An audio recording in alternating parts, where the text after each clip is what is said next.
Mo Guzman and Juan Lopez Santini at the head of the field. The lights go out on the Honda Civic as they come into sunset, but we are about to get a burst of light and energy from all of this field as we get ready to go racing once again at the iconic Sebring circuit. IGT's Race 2, led by the R8s.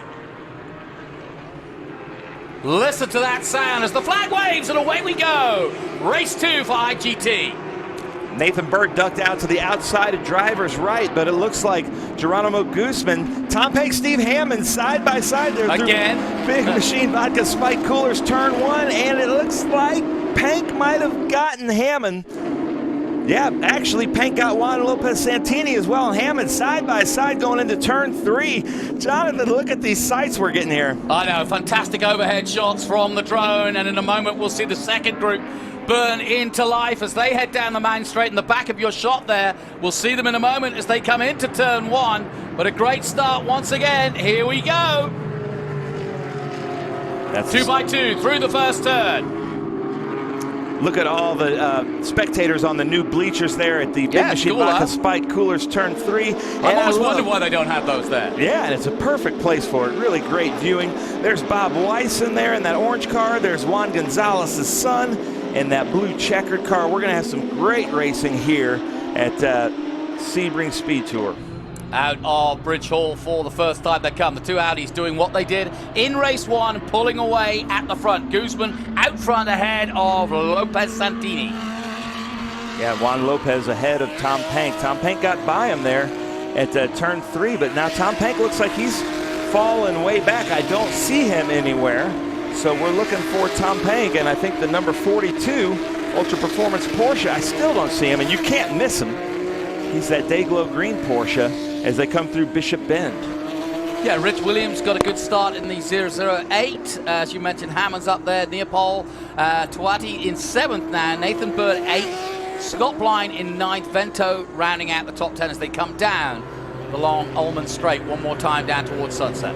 Now, Irwin is saying, man, bumpy place needs some repave. And Irwin, a lot of people would disagree. They love the bumps. You got to hashtag respect the bumps here at Sebring as we watch Stephen Hammond really using that suspension. When they get on this tarmac for Hendricks Airfield when they flew B-17s in World War II, that's what these big blocks are. And look at that, Juan Lopez Santini ducks on the inside. Whoa, he has his nose cut off. That was good driving.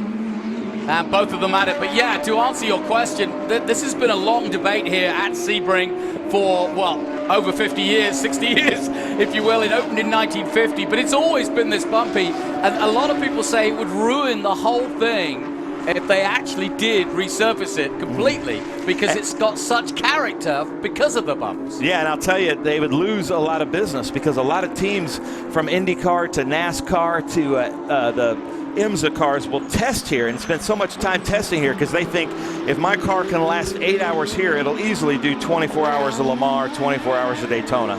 Yeah, I mean, Indy were here last week, in fact, testing here before their race at St. Pete next week.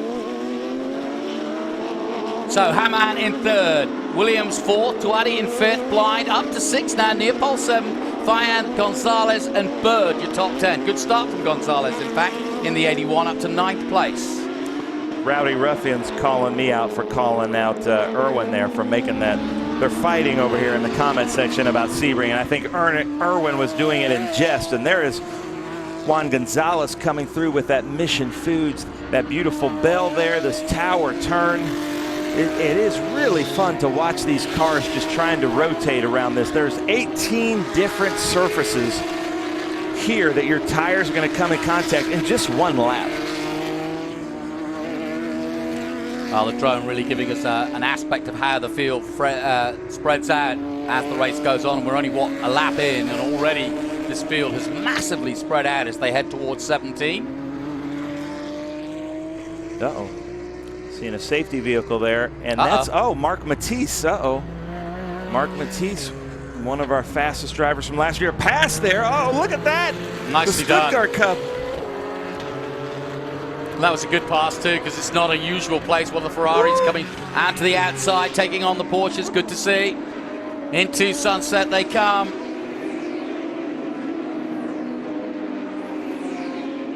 Man, International GT not disappointing here at the Sebring Speed Tour. 2 fantastic races. That is a long back straight there. Yeah, it does seem to go on forever. It's not as long as it seems from this shot because we pick them up very early. That sign in the background, obviously, quite some way, and the heat haze adds to it. But they're down it in, what, 2 or 3 seconds? Yeah, there's our Colin Cohen there in our Maranello Cup Norwood Auto Italia out of Dallas, Texas area. He's one of the OGs in International GT, so it's great to have Colin Cohen here.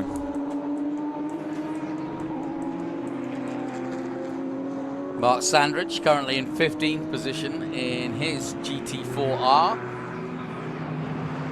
I'm getting roasted everywhere in these comments, Jonathan. I love it. What are they saying? Oh, Rowdy Ruffians making fun of me for a bad call. Whoa! Somebody went onto the dust of dirt. You can just see it from the drone there, but recovers well out of the exit of 1. Well, we'll put all those comments to rest now because we have an adult in the room. Ken Fegler, not really, man.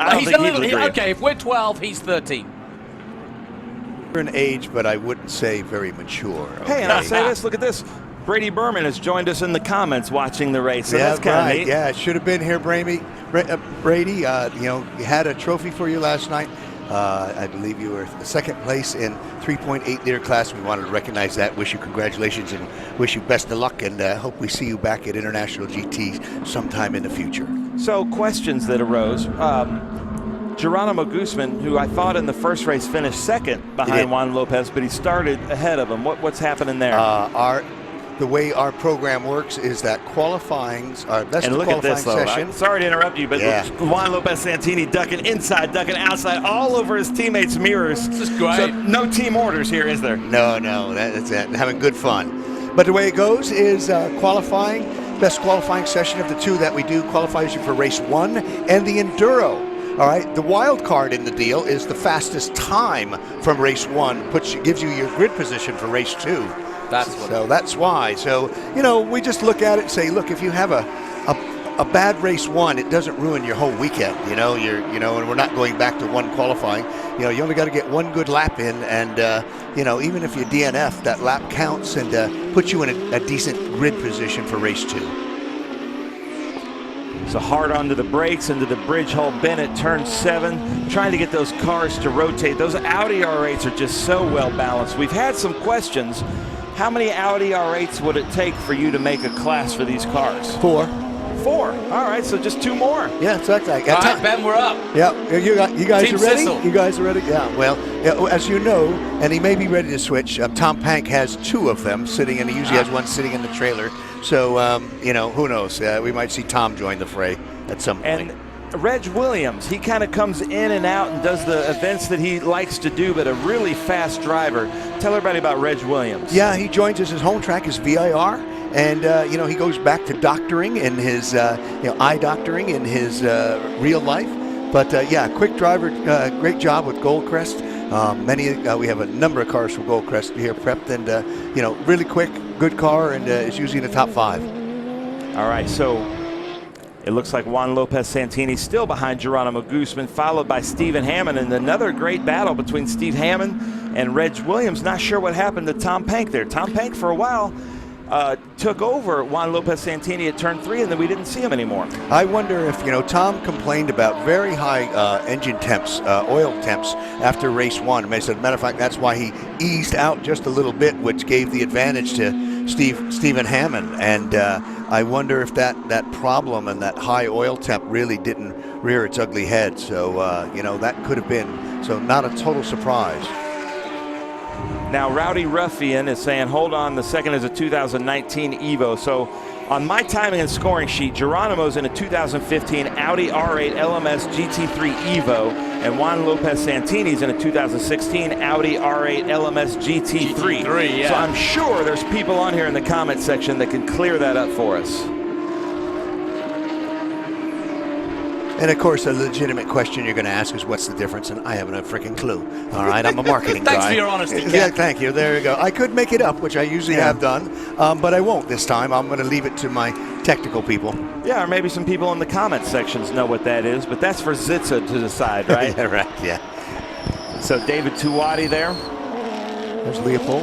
And Bob Neopol is in a GT4R 2016.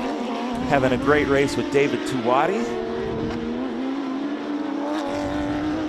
Were you asking about Tom Pank earlier? Yeah, I don't know what's happened to him. He's down in 51st place. Yeah, he's pulled off. Yeah, he's pulled off. Yeah, And Mark he only got a couple off. laps in, and he pulled off somewhere along on the track. Okay, our camera guys, if you're listening, they'd like to see the rear end of these Audis so they can tell what kind of cars they are there. Yeah. As we look, Mark Sandrich, another one of our OGs, is back with us in International GT. So cool to see him with Joe Party Vardy and Owen Trinkler. Never say never. They keep coming back.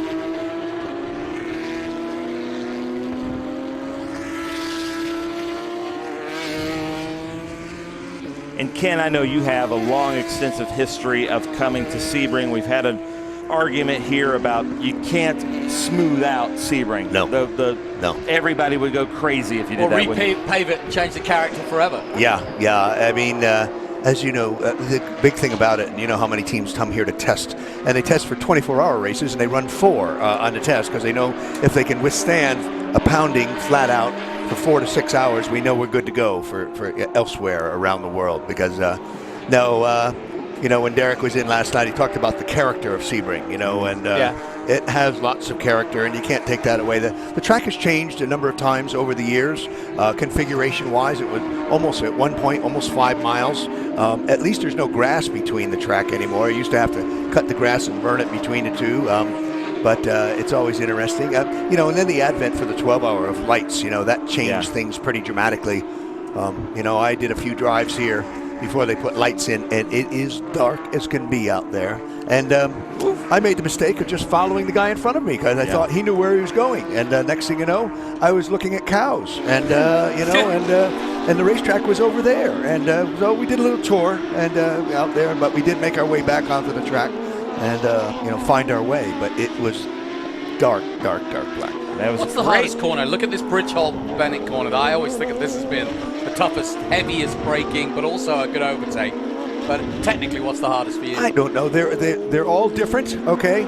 I think the key to success here, I think everybody will say is, and given the terrain, which is it is like off-road terrain, is 17. You know, you're leading on to the fast part of the racetrack. There's so many bumps and undulations there, and setting up to go into 17 is just absolute critical.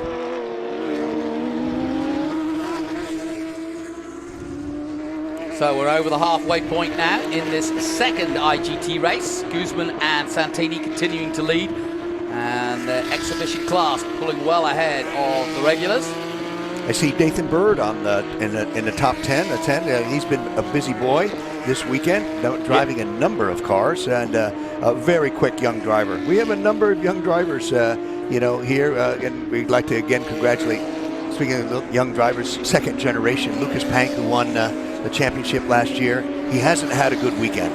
You know, he's struggled, and you know, right out of the box. So it hasn't been stellar. But he went home with a watch last night, so from Detroit Watch Company, so not so bad. Mark Sandrich there in that Brumos Porsche. Beautiful car. So great to have him back. But you're right, Nathan Bird and Juan Gonzalez were going at it. And now there's James Hammond at the front end of a group here. And that's the great thing about International GT is there's so many different classes, so many people to race with. But with a field of, what, 54 cars, you're always going to find somebody to really go head-to-head with. Yeah, there should be somebody out there. You know, you were saying, Ben, and I think I know why. You know, you were so excited to see Mark Sandrich back, knowing that we'll be at Mid-Ohio, and he'll actually bring the family out and cook the ribs from Sandrich Foods. And I know I'm excited about that, having those ribs at Mid-Ohio. Yeah, one of the best nights of food that we'll have, so that's so much fun to have him out. And he just brings a great smile to the paddock as he makes a pass there on James Hammond, Stephen Hammond's dad. They laughed at me one time because I kept calling him Stephen Hammond's dad. And as a dad, I know what that's like. Yeah, well, last night he recognized, he said Stephen Hammond's sponsor is what he called him, okay? Exactly. And he promised that once he's done with his medical school stint, that he will be able to pay him back. So he's promised him that. Knowing Stephen, he'll hold true to his promise. Now, this Stuttgart Cup is blowing up. The original vision of International GT, finally, about 9-10 years later, it's catching on. Yeah, we had a good run and go of it from 2008 to 2012. The original concept was the Inter Series. Bill Riddell was heavily involved in that, and that's why he came out, and said, let's do the Stuttgart Cup. And that was sponsored by a Chicago auto dealer, Napleton, and it ran its course over 4 years, culminating with a Cayman Daytona 24-hour win. Shane Lewis in that car, who's partnered up here with Bill Riddell. And so, with a Daytona win, it was kind of like, what else could we do? So at that, and it just kind of went on the vine. But, it was in 2008 when we brought that to. Porsche did not want to see the Cayman as a race car. Their race car was a 911, didn't want to know anything about, the Cayman being a race car. But at the time, it was not selling that well, and they were very happy to sell 70 cars, as you can imagine, that were turned into race cars.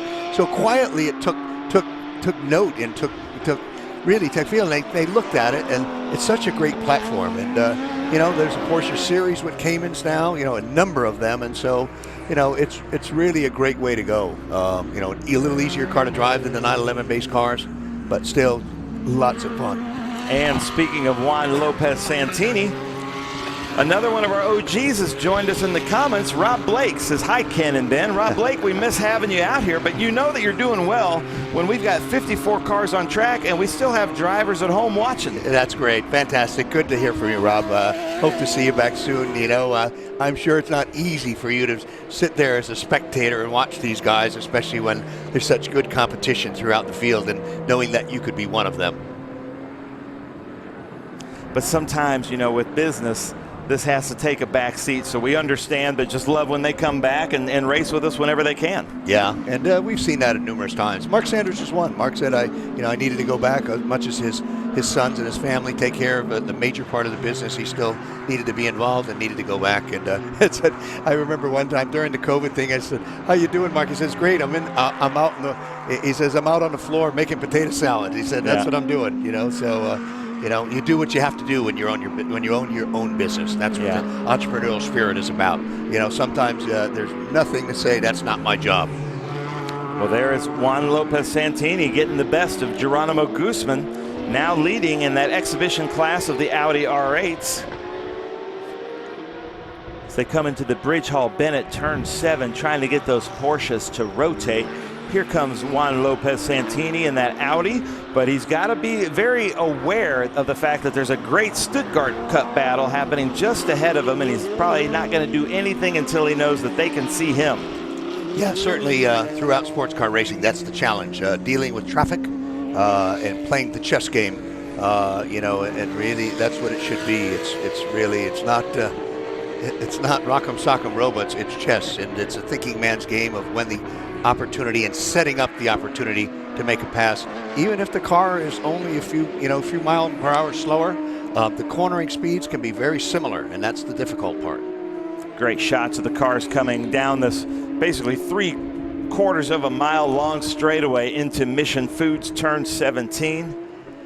And basically it's just a horseshoe that goes all the way around, and if the person will pan over, you'll see a little blue dot under the bridge that was put there by Jim Pace, our good friend Jim Pace, with spray paint for Skippy Barber Racing School, and he says that's the smoothest way around. It's not the best apex, but that's the smoothest way under that bridge, and I've got video of cars basically getting airborne going over those bumps. So as we pan here, look up on the bridge, you're going to see a blue dot, and that is supposed to be the fastest way right there. Perfect. It is, yeah. There you go. Thank you, camera people. I love it. So that's a little insight there that I probably shouldn't have given away. Yeah, no, really. No, they'll keep trying it.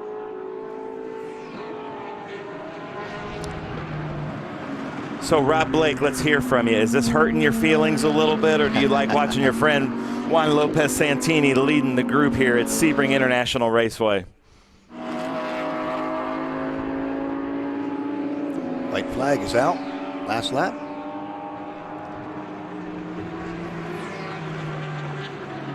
Well, Ken, I gotta say, 2 fantastic international GT races here at the Sebring Speed Tour. Huge field of cars. The growth is unbelievable. I know someday we need to be making a documentary on how in the world did you and Bill Riddell and Julie do it, but it's been unbelievable to see and see the growth. And just, I love, it seems like last night at the banquet, nobody are friends. They're all family. It's just a different atmosphere in the international GT paddock, that they're fierce competitors, but there's like a family vibe to it. Yeah, and we've tried to promote that.